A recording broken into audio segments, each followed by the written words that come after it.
Good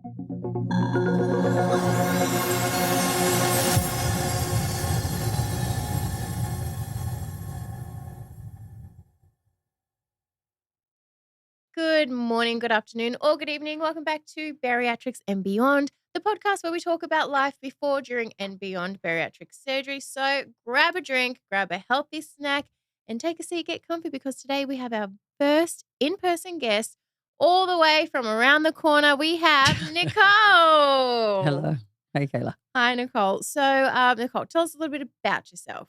I don't know whether Kayla mentioned, but I'm actually Kayla's big sister. Yes, so just disclaimer, you guys, if you hear any bickering, It's totally normal. yeah.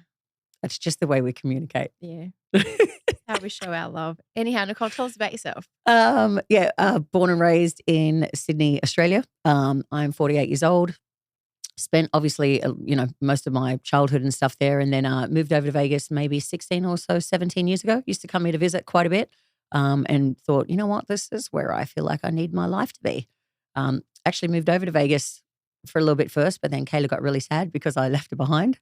So I moved back to Australia, grabbed Kayla and my other sister, and we all moved back together. So we all came here at the same time. So yeah, we've kind of been here ever since. Okay, and tell us so you work for EOC now, Yep. right? But before you worked for EOC, what's your background? Because we have a lot of our staff are, teachers, nurses, X-ray technicians. What's your background, Nicole? So I was actually working for customs and immigration in Australia before I came here. I worked for a place called the DDU, which was the Detector Dog Unit.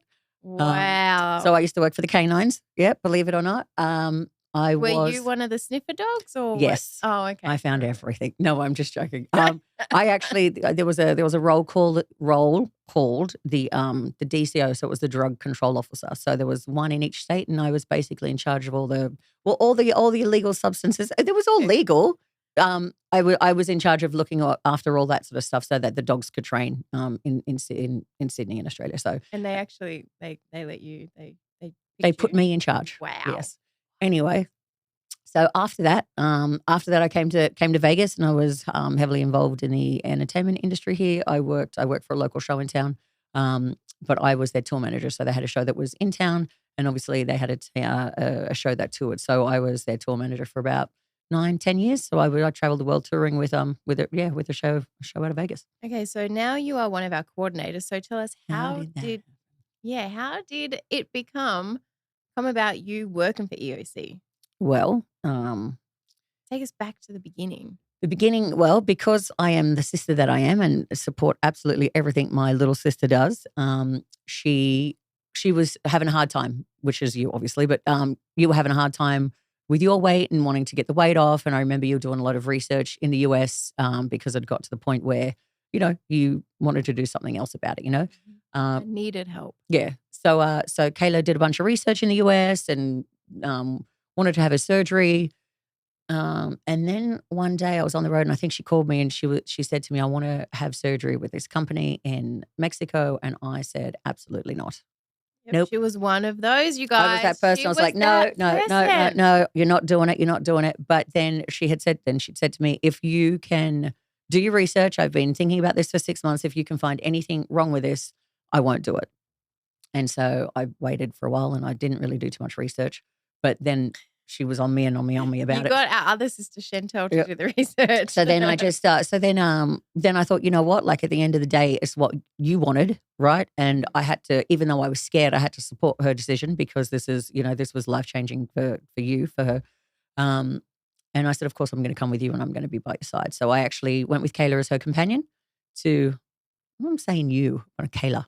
I went with you to be your companion. Yeah, thanks. And I was just amazed at how well they took care of you. Like I got to lay in the hospital bed next to you when you had your surgery. Like they were just making sure that you're okay every step of the way. They were making sure I was okay, and it wasn't even for me. And then right, from a companion's point of view, how was the experience as a companion? It was unreal. I just watched how well they took care of you. You know what I mean? So I never, even though I was scared going in, and I was just scared about surgery in general. Like even though I was scared going in, I didn't feel like that when I was there. They always put my mind at ease. They always told me where you were, and like if you went in for surgery, like no, she's just right there in that wall. Do you want to pop your head in? They let me have a quick look. I could see you moving. I was okay. The care was like second to none. Like, Oh, it's ridiculous. It was they're just ridiculous. so hospitable, and I just feel like that's the Mexican culture as well. Like, Yeah. it just made you feel so welcome. Yeah, and then I feel Part like of a family. they would check like every 20 minutes they were coming and checking on Yeah, you, and I was yeah. just, and all I kept thinking was, can I just go to sleep, please? But you know, or can you just go to sleep, please? You know, like just to let you rest and stuff. But someone was always in there just making sure you're okay. So then when that happened, obviously I was with you every step of the way. You came out of that, and they completely just changed your life. Yeah. And then so I think you had your skin surgery after that. I think you wanted to have your Yeah, so for me, it was about 2 years after my weight loss surgery, I went back to EOC to have my arms done, and that was during COVID. Mhm. And you weren't my companion at that time, Yep. but I went back, and then COVID happened, and then both of our jobs shut down because we used to work Yeah. together. We used to work at the same show. Both Yep. of our jobs shut down, and I kind of went into the social media world and started sharing my Yeah, weight and loss journey. I feel And like that then was during your recovery because I think, you Yeah, came to my I house for did. about 2 months and I did. started the social media journey I did. from And the then living room. EOC reached out. They're like, hey, do you want to come work for us? And I was like, well, sure. I mean, my job is kind of like in limbo right now anyways until show business opens back up. And so I started working for Yep. EOC. And then how did you start working for EOC? I think it was like it was around Easter or something like that, and you were just posting here and there for them and stuff like that, and just little videos. And I think we were out shopping or something. We were at the Fantastic Swap Meet. You had about 20 mini donuts, I remember. Because I remember scrolling the video. I'm like, oh crap, we're going viral. Like, Yeah, but, this well, video's like blowing up. It was like just. you said something, and then I think you got a phone call, and they had said to you, what's happening? What have you done? And you said, I don't know. I just posted about this, about my journey. I posted a video, Yeah, you guys, it was Easter and day. it was just blowing It was up. Sunday. Everyone had the day off. Michelle was like, guys, you guys can all have the day off today. Yep. But social media, you don't get a day off. You have to post. So Kayla ruined. Well, I she ruined Easter and for everyone. yeah, but then what happened was, they got so busy that the phones were just ringing off the hook, and they just couldn't keep up with the demand of calls, I guess. Yeah. And so I think I just jumped on the phones. I said, of course I can answer. Kayla had told Michelle that, obviously I was her companion, so I was with her every step of the way. And, after her plastics, she stayed with me for a little while after her arms. So I kind of had a bit of an idea of how it worked and what was going on. So I just literally started answering the phone. Yeah, because we thought when that video went viral, we thought probably like a few days, we just need a few people, like extra hands on the phone, just answering, directing traffic, basically. Directing traffic. Yeah. And then it didn't slow down. Yeah, and then I think that few days turned into a few weeks, turned into a few months. It just didn't stop. And then I think what happened for me at that time, I think I just messaged Michelle at one point, and I was like, look, I know all this is going on. I'm happy to keep answering your phones and stuff, but this is what I did beforehand. Like, if you need any help coordinating, or if you need more coordinators or less or whatever, just keep me in mind, because I've got a background in all these things. And she just said, well, do you think you can start on Monday? Meanwhile, I think this was Friday or Saturday. Yeah. She said, can you start on Monday? And I went, sure can. She's like, okay. If you don't. Never looked back. Yeah. Can you start? I'm like, I don't know what I'm doing, but I'll try. And she's like, perfect. We'll jump in together. And then I started coordinating at that point. Yeah. So you're a bariatrics coordinator. Bariatrics coordinator. Yeah. Started doing that. Definitely thrown in a deep end. Like I just had to learn, because we just had to get it done. Yeah. So I Which did is that. sometimes the best way to learn, though. I perform better under pressure for sure. Same. Yeah. And then so you started becoming a bariatrics coordinator. You were always, growing up, the skinny sister. Right. Always. Until you weren't anymore. Until because when you stopped touring for work and you became more and I sat stationary. Still. Yeah. Well, I feel like stopped going out, because Nicole loves going out, dancing, partying, having a good time. All that stopped during COVID, and then you started to gain weight. And then I blew up. Yeah, you physically. Well, she started to swell. She got a little swollen. And then so what happened with me? What was your heaviest weight? So can I explain what happened? Yeah, go ahead. It was a couple of things, right? So I felt like I was getting tired very quickly. So for and I wanted to stop touring. So I was real tired. I was getting lazy. And I think I ended up having an undiagnosed thyroid for the first year. And I felt like I was just over touring, to be honest. But I was tired. The next year, my medication wasn't right. Then COVID happened, and obviously I stopped touring. I got thyroid. I was lazy. I didn't want to go to the gym, and I used to train twice a day. At that age too, like where hormones change, because what you were like. What, I was like 40 in my 40s? Yeah, early 40s. Yeah, early 40s. And then Yeah, and then I just got lazy, and then I didn't want to go to the gym, and I didn't want to like I was just I'm not going to say thyroid made me like put on weight. Like I'm just saying it made me tired, Well, it's a and I didn't. contributing factor. Yeah, and I didn't for sure. want to. I didn't want to go to the gym. Yeah. I'd train twice a year for Twice a day. twice a day. Yeah, twice. Then it became twice a year. Yeah. And then so then I put on weight. So Mind you, this morning I said, "Hey Nicole, you want to come to the gym with me?" She says, "No." Yeah, no, I didn't want to go this morning either. It's not fair. So what did I do? I go twice a day. Yeah, I stopped. Huh? You gained weight. Yeah, I think my lowest. I think at the time, my lowest was about 138, but I was 138. No, 128. 128, and I was muscly at that point. Like I had muscle, but I was 128, and I'm like, oh, I thought I was still big at that point, you know. And then I think I got up to about 201. But I gradually got up to that. I started at 140, then I got to 160, and then I went to 180, and I'm like, oh crap. Then I tried keto, got me back down to 160, and then I went to Australia for Christmas, and That'll do it. And then I came home. Dad's cooking. I know it was the schnitzel. Yeah. I came home. It was schnitzel and potato bake. Pasta. And spaghetti. Yeah. And then I think I came back at 201. But every time I looked in the mirror, I still felt like I still kind of looked the same. Like I looked the same. Sort of just a little bit heavier. But then when I saw videos of myself after Christmas, I was like, that is it. Like weight loss surgery wasn't something I'd necessarily considered before because I was always much smaller. But working in the industry and having gone through the experience with you, I thought I knew how accessible it was for me to, to be able to do. So I think it was like by the time I came back from Christmas and I saw some photos of myself, I went, that is it. I'm doing it. 10 days later, I had surgery. Isn't it crazy that we all have like that, like what it was point, like that this is the moment. Like, no, I'm doing it. I need to change. So for you, it was a photo of yourself? It was a video. Yeah. Okay.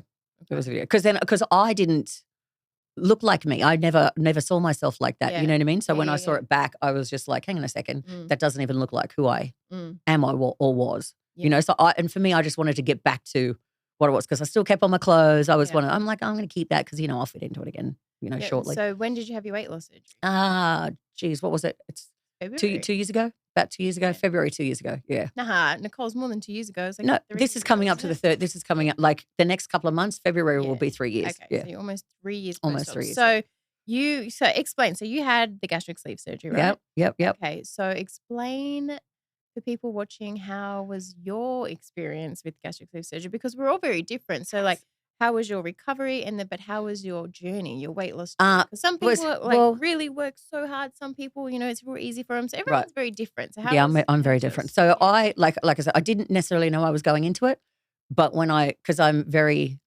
black or white, yes or no, doing it, not doing it. I was like, doing it, that's it, made the decision. 10 days later, I went for surgery. Now, I know I work for the company, but I'd never watched how it was performed. I can't handle blood. I can't handle guts. I can't handle all of that sort of stuff. I know that you go in. I know that you have your surgery. And I know it takes about 20 minutes and then you come out, right? So that's all I needed to know for me. I wasn't too big on the research. But then Kayla decides to sleep over the night before we go to Mexico. And she starts telling me about the process. And then they use this needle and then they pass it to each other while they're in whatever the heck she was telling me is the only time I really got freaked out. Because I was like, what if a needle gets stuck? Because I'm never usually, I don't. It is what it is. Are you talking I don't know about? when they sew you up, when they sew the insides. Goodness. What's his name? What's his name? No. Listen, no, Dr. Morales. Wow. Morales, you were saying, because Ortiz does the surgery and Morales is his right-hand man. And when Morales passes a bit to, so all of that sort of stuck in my head. And I'm like, why did you even have to tell me? I didn't need to know the ins and outs. No, I didn't want to know anything. And I wanted, because I had been in the OR many times filming this surgery. And I didn't want to go in. It's like the coolest thing. Nope. So cool. And Dr. Ortiz is so good at it. You got to watch it. And I'm like, not watching it. I'm not watching it. So then Kayla tells me in detail. I freak out on the inside. Don't let it show. But I freaked out on the inside a little bit. And then we went, right? So I go in. That was all fine. Getting ready. And I was working at the time as well. So I was working. I was in my hospital bed, had all my gear on, and I was still doing consultations and stuff. And then I think they came in to get me. And then Kayla's like, all right, I'll make sure your bed's nice and clean for you and your laptop's off and I'll be ready and I'll get your heating pad and all of that sort of stuff. And I said, okay. So they wheeled me off. Meanwhile, the cafeteria downstairs at the hospital had about 50. I know it was because it was about 4:30, 4:45, and Kayla needed dinner before it shut. And it was shut at 5, closed at 5 o'clock. So I knew I went in just before 5. And they wheeled me. I just remember getting wheeled back to my room, and I my bed was still kind of a mess for all my work stuff. And I just remember thinking to myself, where's my sister? So yes, guys, I am the world's worst companion, apparently. But Well, that in wasn't my defense, She was hungry. a lot. I was I know. hungry. It happened a lot faster Yeah. than I've been a companion many times. It Yeah. happened a lot faster than any. Yeah, I don't know. think you were. You mustn't have been in I wasn't recovery even for there as long till as I don't even anybody think else. it wasn't even like 6 o'clock, and I came out. I was down at the cafeteria, and I come up. Nicole's back in her room, and she had to move a laptop, get her own heating pad, all of it. I'm like, whoa, what are you doing here? You're supposed to be in the OR. So it happened really fast for Nicole. Yeah, I came out really quick, and then I just remember feeling like they explained that I'd have like pains in my chest and stuff like that, and I just from the gas. And I didn't feel any of that at all. And they kept asking me like, "What's wrong with you?" And I oh gosh, you guys. And I kept trying to explain how I was feeling. They're like, "What's wrong? What's wrong?" And the only thing that I could compare it to was wearing a pair of leggings or tights that were like a couple of sizes too small. Like, my leggings are too and I'm tight. I'm like, Nicole, you are in a hospital gown. I'm like, they're like, what's wrong with you? My leggings feel too tight. I'm like, you're not wearing leggings or like, undies. I know that I didn't have any pants on, but the sensation was that the waist around my pants were too tight, and that's the only pain that I could feel was where my pants were too tight. Right. So I think they thought that I was mad, but I was just trying to explain this is the sensation. And then after that, I think I had for me. I did have a little bit of pain. I was really unsettled after my surgery. At one point I felt like I was going to be sick, but I remember them saying, try not to be sick. So I was just, breathe in and out. And to be honest, I would literally just walk myself in and go sit on the toilet. Yeah, just to sit there, because that's what position I was comfortable in, And I had a hard time sleeping the first night. I ended up thinking they gave me something to sleep. But I remember our recovery was night and day, because I was like, did I even have surgery? Did this happen? Yeah, and I was just like, I didn't do so good. I didn't do so good. Fresh as a daisy. But I think what ended up happening was, and I ended up staying in hospital an additional day. What happened was, I think I had a reaction to one of the pain medication. I think tramadol. We worked out I had a reaction to tramadol, and so you have an allergy. Yeah, so at that point when we realized what it was, I was like, don't give me any more pain medication or any nausea. Like when it had worn off, like I felt great, but when I had it, I didn't feel so good. So when we worked out that's what it was, and I stopped having it. Like, it was easy after that. Right. Yeah. So now let's fast forward through your VSG journey. How much weight did you lose? About 80, 85 pounds. I'd say I got down to about. I would have been happy at my 130 or my 128, and then I probably lost another. Did I say pounds? I think the smallest I got down to was about 114. Yeah, but I'd still be happy. Yeah, which is ridiculously wild, because I'd still be happy at 130. Yeah. Right. And what are you now? I don't know. Last time I was about 115, 116. Okay. Yeah. Wow. When I had face surgery, I think I was about 114, 115. I don't even think I was that when I was like 15 months old. So. No, you probably won't. You're a big baby. I was just big. Kayla came out a big baby. Yeah, and I still am a big baby. Yeah, and she's still a big baby. No, she's okay. So fast forward, you had great success with your weight loss surgery, right? But you have just had another procedure. I have. What did you do? I'm sure and if you don't know, you've been living under a rock, because her face has been going viral. Do you want to know how that happened, or like you just want to talk about the facelift? So, yeah. So how did the facelift? How did that happen? Okay, so Nicole. You're about 8 weeks post-op 2 months, now. 2 months. Can you give us some angles? Let me see. Where am I looking? Everywhere. Oh. You look like, I don't know, like an Egyptian goddess. What? You look like an Egyptian goddess. Cleopatra. Nefertiti. Where's Nefertiti from? Maybe Nefertiti. No. Yeah, anyhow. So Nicole's just had... If anyone could tell me who I look like, that'd be awesome. So Nicole just had a facelift, neck lift, lip flip, blepharoplasty, which is upper and lower eye lift, and a tail brow lift as well. So basically, she's got a whole new face. So she's 8 weeks. Well, my mum still thinks I look like me. Of course, mumsy does. But you got a whole new face as well. Yeah. So it's just circling back, kind of like, because you weren't overweight your entire life, like most of us have been.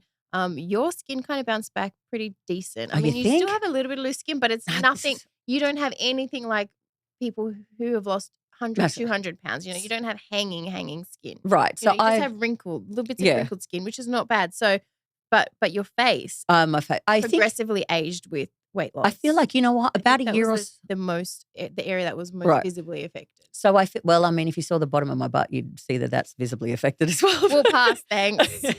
and my arms, like for me, unless I flex, but that as well. But my face, what happened? I feel like when I was sitting at about like the 125s, between 125 and 130, my face was still quite full. So was my arms and my butt. So they're the three sort of things that I noticed the most. But when I lost the additional like 15 pounds, when I went from like from 130 to 115, that's when I noticed I wasn't as full looking anymore, right? And for some reason I've just sat at that. And it's unintentionally, like Kayla did mention, I do like to go out. I like to dance a lot. So I'm quite active that way. I haven't really necessarily gone into the gym to train a lot, but it's a lot of cardio, right, in that form. So those 15 pounds probably did a lot to me. Right. Skin-wise, elasticity and all that sort of stuff. And because I've been sitting at that. We were at the Christmas party and Dr. Lazarus, our plastic surgeon who does bodies, our head plastic surgeon, he goes up to Nicole and goes, "Oh, you've lost a lot of weight. Are you getting a tummy tuck?" Nicole's like, "Eh." And then he goes to Nicole, he grabs her face and he goes, I would maybe do this. Yeah. And he just squeezed Was that the first time you actually considered facelift after Dr. Lazarus did that, or had you been thinking before that? No, because I feel like years earlier, like I could tell that like my cheeks were starting to like drop a little bit. Right. So I'd had stuff like I never had I didn't care about these lines, I liked them. But I could see that just under here is where it bothered me. Every now and then I'd catch a glimpse of myself sideways and I just felt like it was that. So even in my 30s, I was like, what do I do about this? And they said, eventually going to need a facelift. And I was like, not a chance. Not doing it. Was so against absolutely everything, right? So, and then they used something called Sculptra, put like injections, tried to stimulate the collagen. Nothing was really working. I'm like, I'm way too young. I'm 30. I'm not. This is when I'm 60, right? So the last 15, Dr. Lazarus, I'd thought about what it was. It had been put in my head that eventually one day I might need one because our skin's not the greatest with the elasticity. And then Lazarus, pulled my cheeks to my ear at that point, and I was like, okay, I guess I'm going to need one. So I thought about it a little bit more. A little bit of a complex. I started thinking about the belly at that point too, seeing as though he mentioned that. But we'll do that at another time.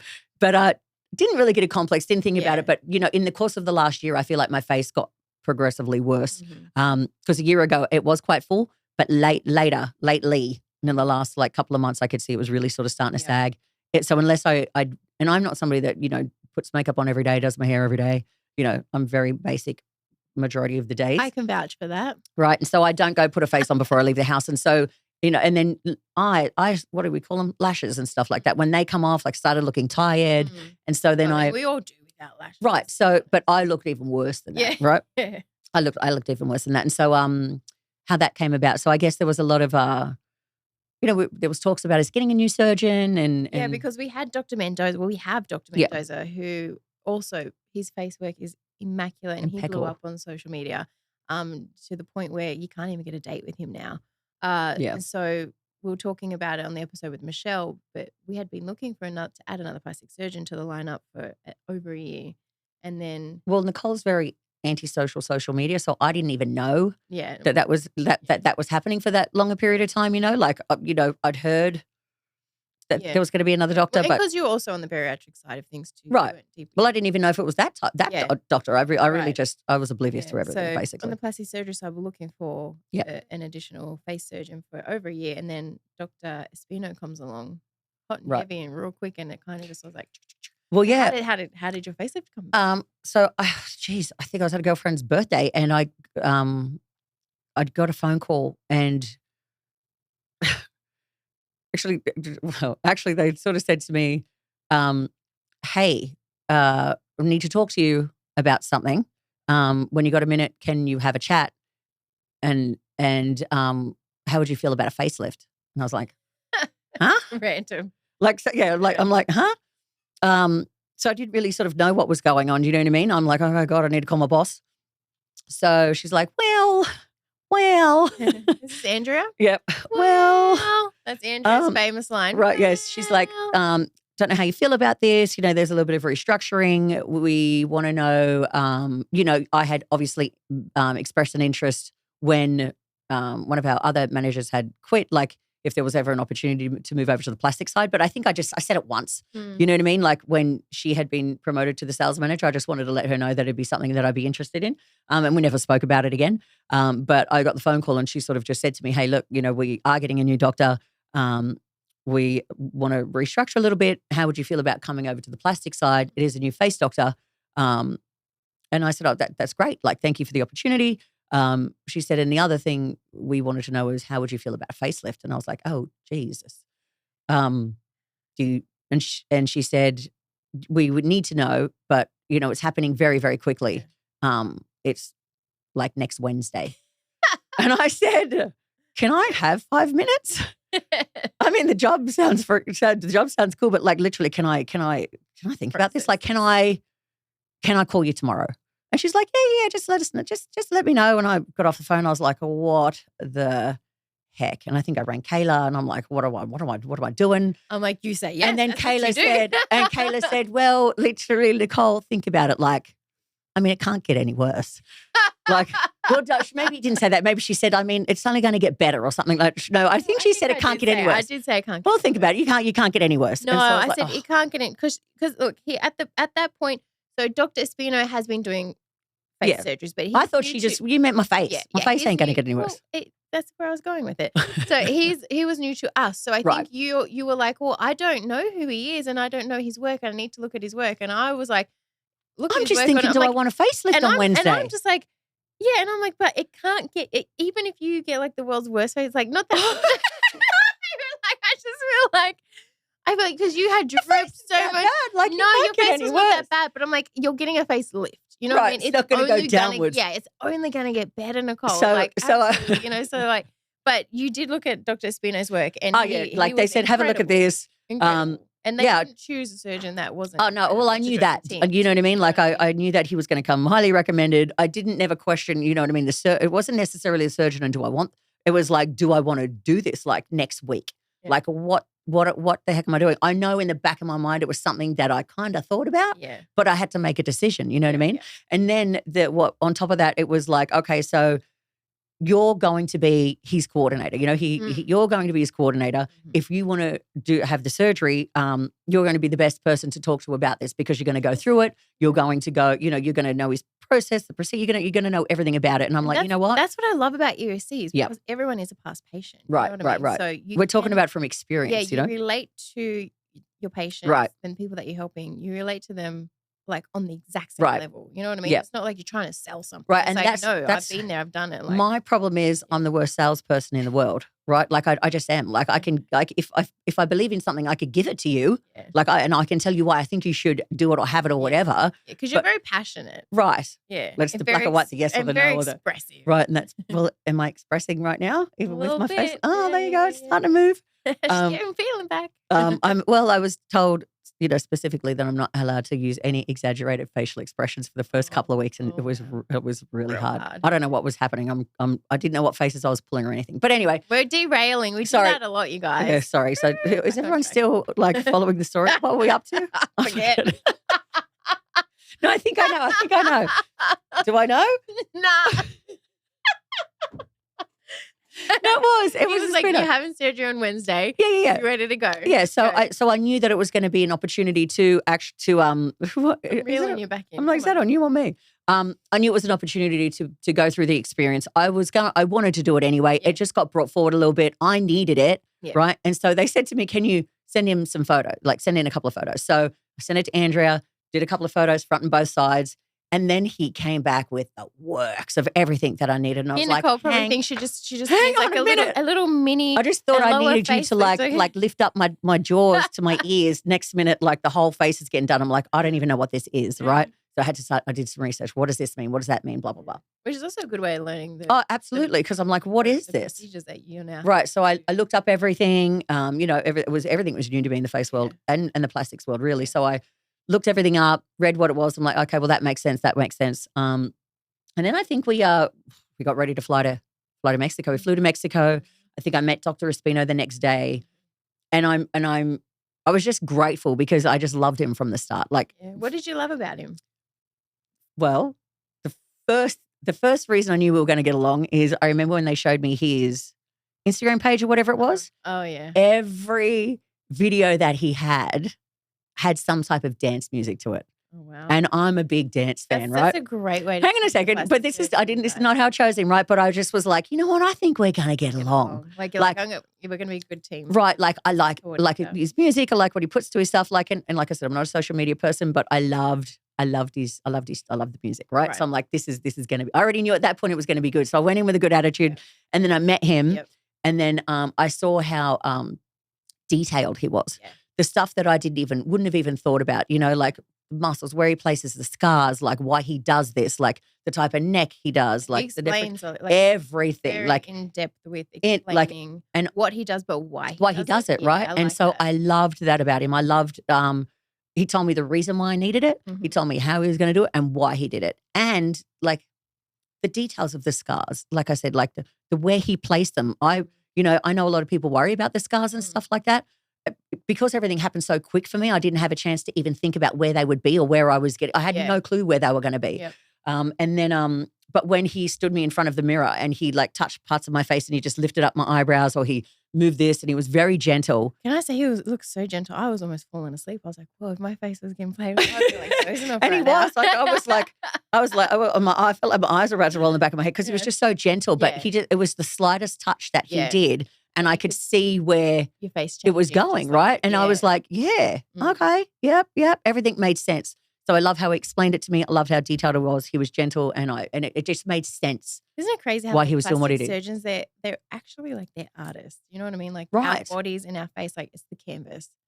I mean, I couldn't see even when he was drawing on your face at the pre-op appointment, like surgery, he was in his own world, right? Like there was he was on another planet in another universe. There was like nothing around him. It was just face and that marker. He had different colors. Like I don't know. Anyway, I didn't see what was happening until after. With all the drawings on it, right? Like because I could tell, and I could see that he was changing colors and stuff. You know, but when I saw what that looked like I'm glad he knew what he was doing with those lines. Do you know what I mean? Because I could not work out. You could, for the life of me. Like, and I've seen some other people, like some other surgeries of his where he's got the lines and stuff.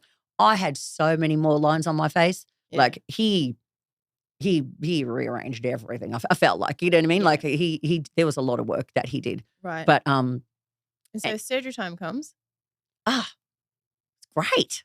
Like I didn't have time to be scared. Yeah. I didn't have time to be worried. I'm just like, that's what I was going to ask. Were you nervous at all? No, because at ease. Because when I met him, right, like even though I knew I was going to face surgery, but I didn't know how long it was going to take either. And then when they told me, 5 or 6 hours, I'm like, hang on a minute, that's a really long time. Yeah, I'm going to be under for a really long time. Yeah. I knew I could definitely go to the cafeteria and not get in trouble. Kayla went shopping, everybody. Kayla did not stay. She went shopping. She went and brought clothes. Hey, I had some dinners I needed to attend and I didn't bring enough dresses. So come surgery day, like I checked out of the hotel, went to the hospital. Kayla was asking me, was I nervous? I'm like, no. Like I was just confident. Everything that, like I was just so confident in everything that he had said. Yeah. Like just ready to go. I was just ready to go. Like I knew that he knew what he was doing and why he was doing it. You know, like so I had no doubts at all. Wasn't worried, wasn't scared. I was excited. And then I got into the hospital. The room was great. Like, and then his anesthesiologist and his cardiologist came in. Oh, cool. And I felt even better just like talking to them. The anesthetist were really cool. It was so good. Like his anesthetist, like she was a young woman. Yep. We were just chatting and stuff, and I had told her how my experience was coming out of sleeve surgery. You know, that I had a bit of a reaction to a medication, and I had breast augmentation like 10 or 12 years ago. And I think I remember telling her that I had a reaction to whatever the hydrocodone, whatever they give you after that. And she had said to me, "Oh, it sounds like you might have an opioid allergy or something," which no one had ever said that to me before. Didn't even really know what it meant. She's like, "Okay, so then that's what that tells her. She's going to do things differently or give me a different type of anesthesia." So I was like, "Okay, good to know that." And then she sort of just asked me what type of music I listen to, and I was like, "Dance music." And because she's the OR DJ. She's the OR DJ. And so and so we asked them, do they listen to music? And she said, yeah, she had a stereo system with her. She said, we usually play it.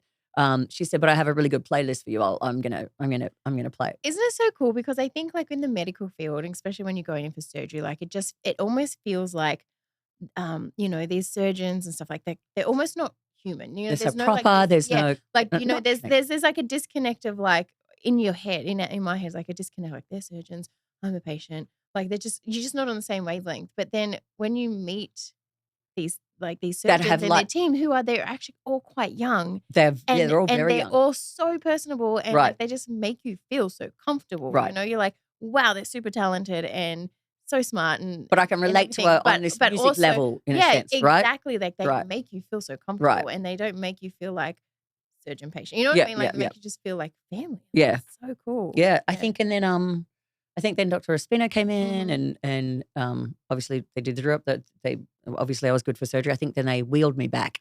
They put me in a wheelchair and sure did. Wheeled me back and then I just remember like walking and they're all gorgeous. Like all the women, like they're all beautiful. Like you walk into the operating room and they're all young, they're all gorgeous, they're all beautiful women. Even the men are like they're just and they got their masks on, they still look stunning, mind you. And I walked into the table and I could just hear my music was playing. She was playing like a sound. Have you heard it already? She said, yeah, there was. So cool. She said to me, "Oh look," she said, "I've got a soundtrack. It's called Tulum Nights." Oh, nice. And so I went in there and I'm like, oh, "This is great." And so it already put me in a good mood. Yeah, we were just sort of like dancing around, dancing. And then I see Dr. Espino walk in. Oh yeah. And he said to me, "Oh, so they're playing your music." They're playing your music, huh? And I said, yeah, because I was like, well, it must be your music as well because and then they're like, all right, she's out, change the playlist, guys. But I Put just on remember some heavy metal, put on Metallica. we were just chatting, chilling, and then I sat on I remember, I literally, this is what I remember. This was the best bit about it. It still makes me smile when I think about it, right? I remember laying on the table and she was sort of talking to me and stuff like that.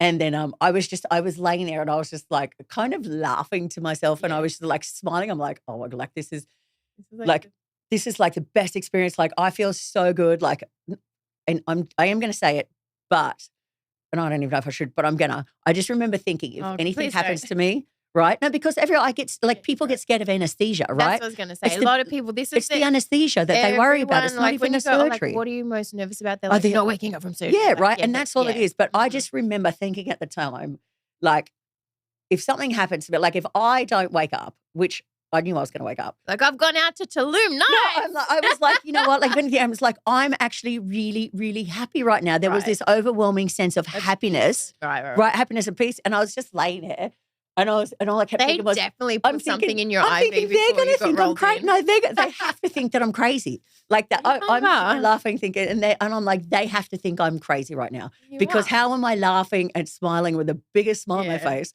They're probably thinking, what is going through this chick's head? Like I was just so happy. The music was good. I was like having a good time. And then I woke up. And then I woke up. Back in your hospital room. Was I in the hospital room? No, I think that we were in. No, I was in recovery. I remember waking up and I thought to myself, where's the music? No, I felt like I feel really good. Yeah, because you come rolling in the room saying it. And I'm like. And then but then my head flipped to her and I was like, she really took care of me. Yeah. Like she really took, she was the person that I could see in my, I couldn't see a thing, but in my thoughts, I was like, she really looked after me. She really hooked me up. I feel so good. Yeah.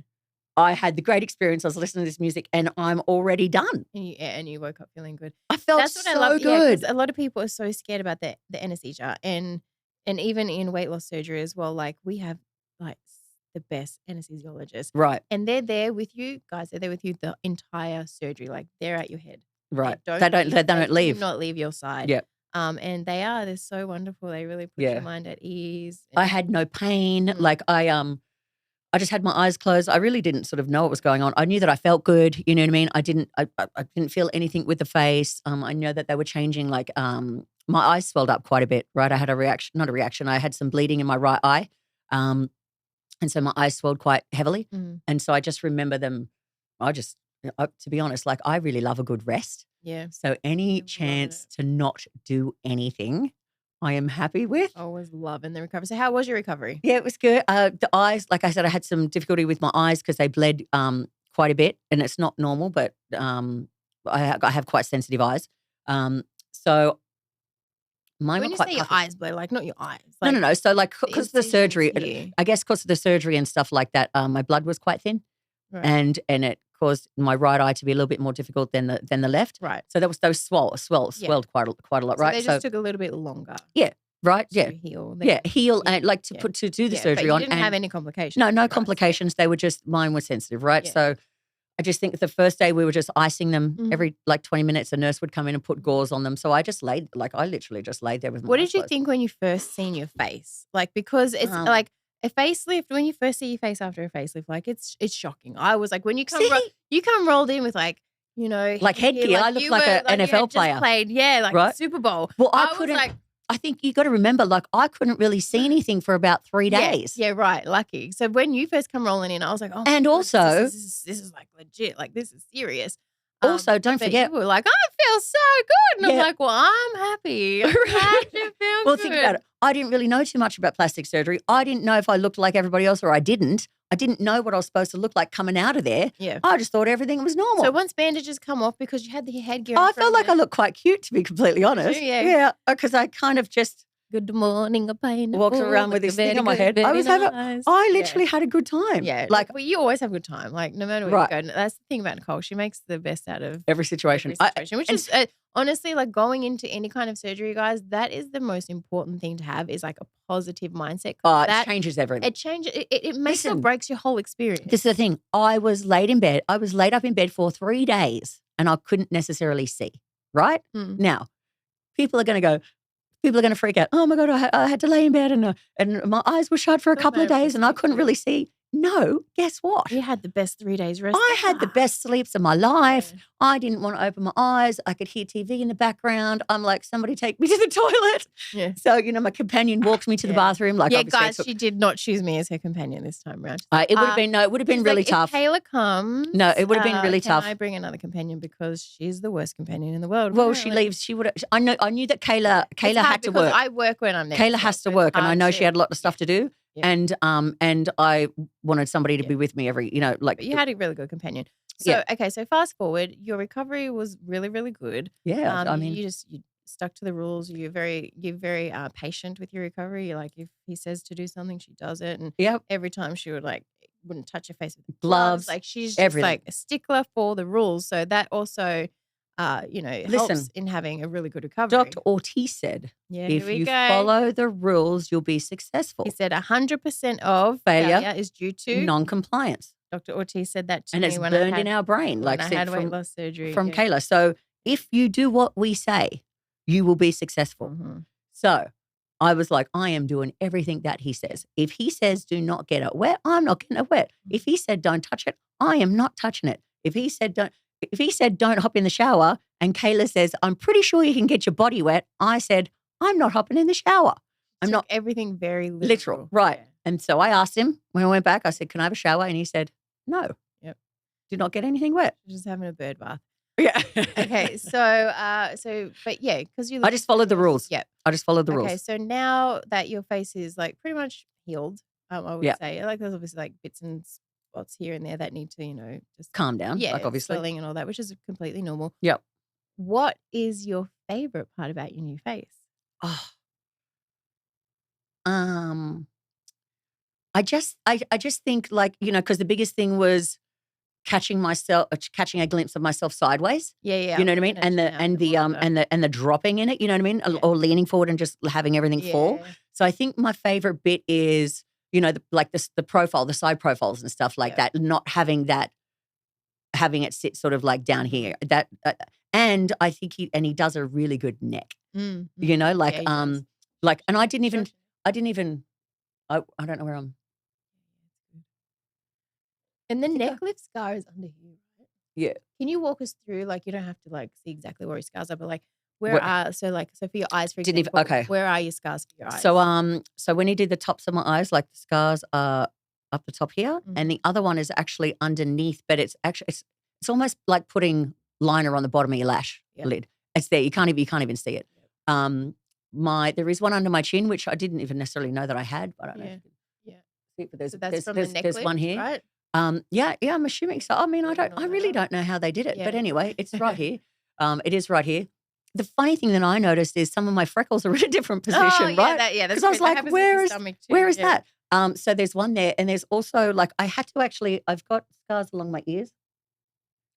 I actually had okay. I didn't even know that I had scars on my ears. I couldn't even see that there was a line there. But I did have a birthmark, and I remember saying to my mum, my birthmark, they had to have cut my ears because my birthmark's gone. Yeah. It was completely removed, but I couldn't even see where it was. Nope. Can't even see. Can't even see it.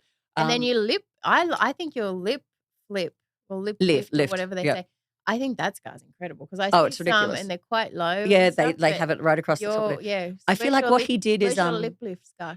He followed the lines of my face, right? So he must have cut a little bit under my nose. He went into like the nostril. He went underneath here, into the nostril here, and then I guess a little bit on the outsides. So you can't see a thing. You can't see it. Like so cool. I mean, you'd have to look right up close, but it's not across here. He followed the lines of my face. And then in the backs of my ears, from what I can tell, I have to have people tell me, to be honest. Like okay. So with the backs of my ears, it's in the crease. Yeah. It's in the crease of your ear. So even if you do look, it's going to be there. I had some swelling. I actually had a hematoma in the back of my, what ear is this? My left ear. So that was still quite a bit. I still got a little bit of swelling, and I'm sort of evening out in the back ear, but it's still a little bit swollen. And then the rest are like in my hairline. You can't even really see. So there's, I have to feel for where they are. Yeah. I can't even. Here we go. Crazy. They're here. There's one right here. You can kind of see it a little bit. Kind of see a little bit. One here. Out. And then the other one is he had to cut my sideburns. The other one goes sort of like around my sideburn. I do have a little bit of a stitch popping out here, so we'll have a look at that one. But around here as well.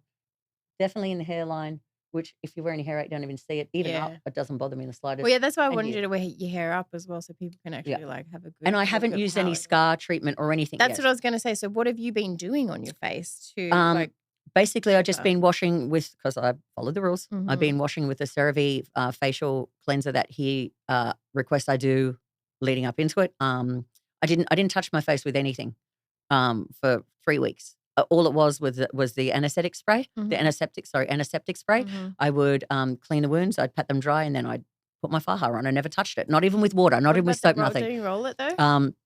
Afterwards, I did like a lymphatic. I had a couple of massages in Mexico, and then Mary Paz, the masseuse, she had told me if I wanted to buy, she's wonderful. You guys, a roller. Just how to give myself a lymphatic drainage massage. So I did that for about 2 weeks.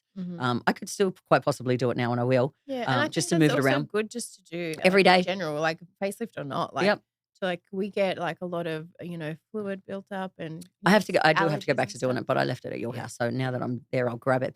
But just massaging it with the roller, and then afterwards, he had said to me to use Aquaphor only.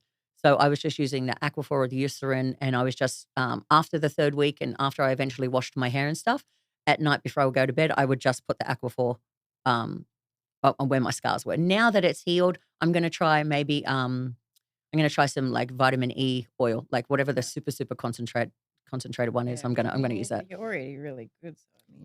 So So I'm gonna try that now that everything's healed and there's no openings or anything like that. I'm gonna use the vitamin E oil. All right. So what kind of advice would you have for people that are thinking about having a facelift and a little bit on the fence? They're not sure if they want to do it. And then for the people that are actually booked and scheduled, ready to do it, like, what's your advice? Definitely, the biggest thing is a positive mindset, right? If you're thinking about doing it, the thought's already in your head. Yeah. Like, do it while you are at the age where you can appreciate it and enjoy it. I would say, like, because I thought I'd be 60 or 70, right?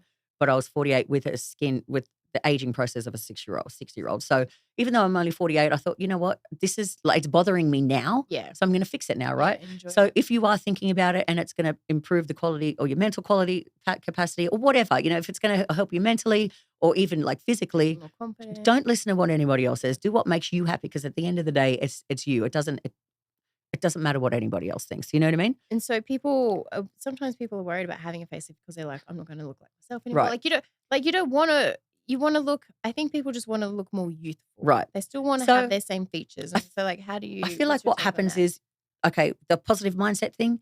I just want to go back to that, because I feel like if you are in a negative frame of mind, you're going to have negative results. Not results. Your results are going to be but perfect, but you're going to still be in a negative space, right? Yeah. Because it is a massive change and you're getting used to things, right? Things aren't like they were before, right? But the reason why we get it is because we don't want it to be like it was before. Yeah. So that's the point, Yeah. right? So when you come out of it, do I sit there and sometimes go, oh, I don't look like me, or oh, I don't, like, so I said, my mom, if I talk to my mom's like, you still look exactly the same. You just look younger, right? Yeah.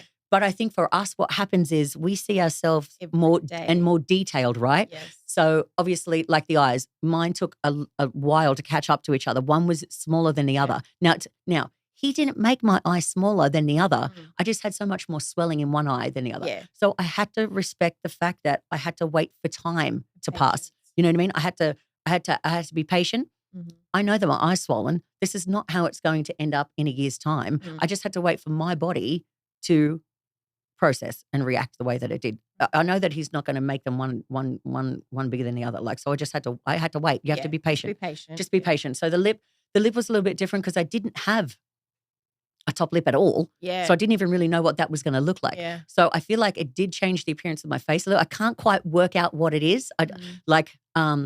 I honestly thought he did something to my nose, but he didn't. Like, I'm like, did you touch my nose? Did you?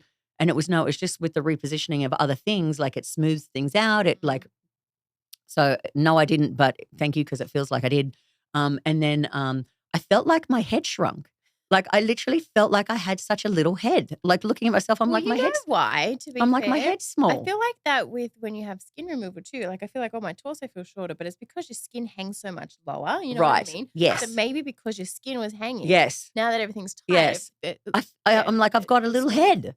I felt like I had a little head. I'm like, I literally, I felt like I looked like a 14-year-old boy. Oh, right? That's how young I felt. Like literally, I felt like I was that young. But because all the skin had moved and it looked like my head was shorter, that's not, I mean, he didn't do that, right? He didn't make my head smaller.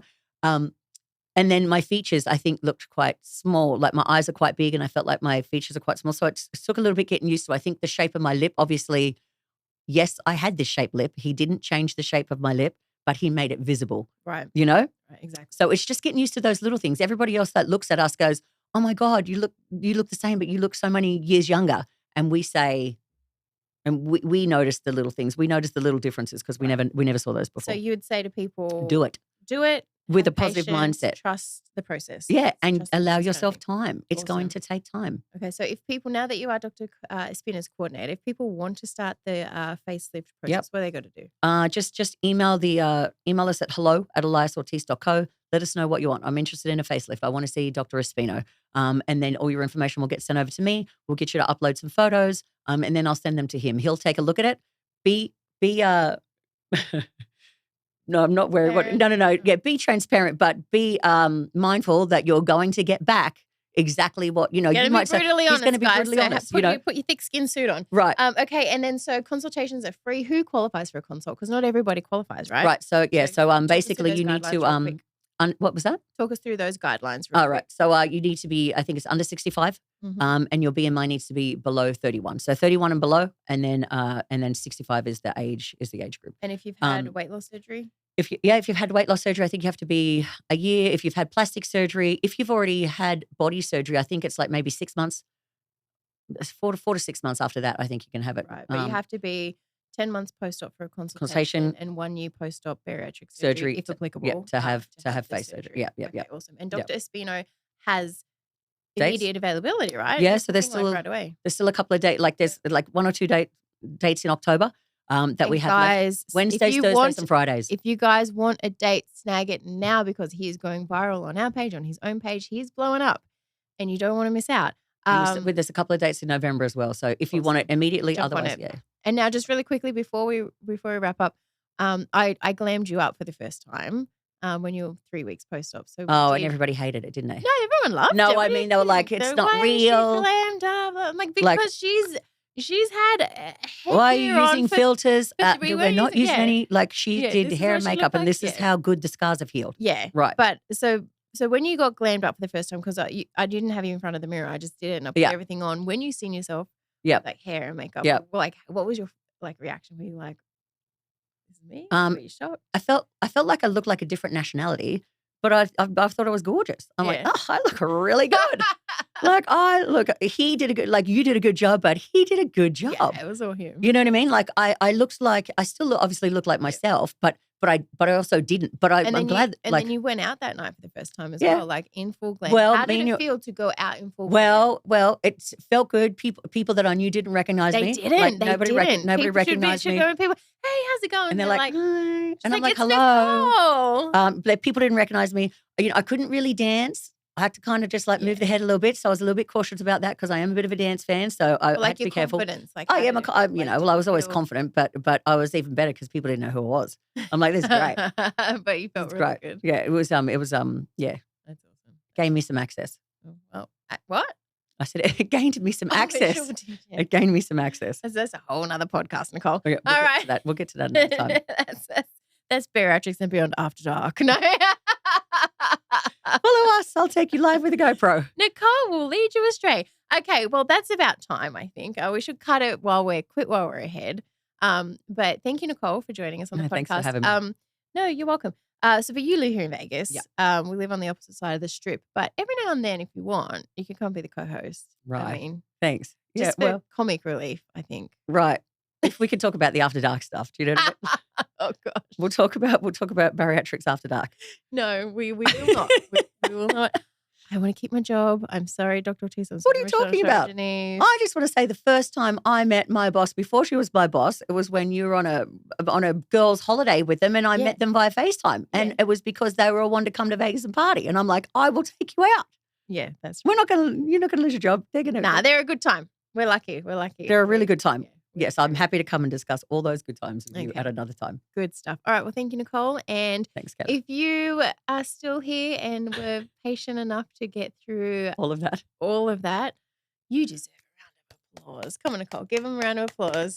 All right, you guys. That was episode 3 of Bariatrics and Beyond. Tune in next week. We're going to have Dr. Carmen, our bariatric nutritionist, who's going to drop some really handy tips. So thank you. Have a good evening. Have a good morning. Have a good night. Whatever it is. And we'll see you next week. Bye, you guys.